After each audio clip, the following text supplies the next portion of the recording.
in support with Kala Mandir Foundation, a CSR division of Kala Mandir Group. మన కంప్యూటర్లో important ఫైల్స్ని check చేయడం కోసం my కంప్యూటర్లో కావచ్చు, లేకపోతే విండోస్ 10 వాడుతుంటే కనుక చెక్ బాక్స్లో కావచ్చు మనం టైప్ చేస్తుంటాం. అయితే ఇలాగా ఈ విండోస్లో ఉండే డిఫాల్ట్ ఆప్షన్స్ వచ్చేటప్పటికి చాలా స్లోగా ఉండటం వలన ఫైల్స్ అనేది ఈజీగా మనం ఫైండ్ అవుట్ చేయలేము. ఈ నేపథ్యంలో మనకి voidtools.com/downloads అనే దాంట్లో ఎవ్రీథింగ్ అని చెప్పేసి ఇన్నోవేటివ్ అప్లికేషన్ అవైలబుల్ అవుతుంది. ఎవ్రీథింగ్ అనే అప్లికేషన్ మనం డౌన్లోడ్ చేసుకుంటే రియల్ టైంలో మనకు వెతికి పెడుతుంది. ఫర్ ఎగ్జాంపుల్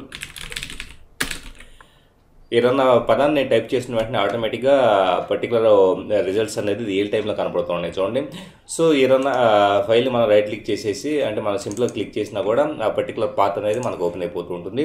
సో ఇలాగా మనకి రియల్ టైంలో ఫైల్స్ని చాలా ఫాస్ట్గా వెతికి పట్టుకోవడం కోసం కంప్యూటర్లో ఉన్న వాటిని ఈ ఎవ్రీథింగ్ అనే అప్లికేషన్ యూస్ఫుల్గా ఉంటుంది. డెఫినెట్గా అంటే విండోస్లో డిఫాల్ట్గా ఉండేదానికన్నా కానీ ఇది పవర్ఫుల్గా పనిచేస్తుంది. In support with Kala Mandir Foundation, a CSR division of Kala Mandir Group.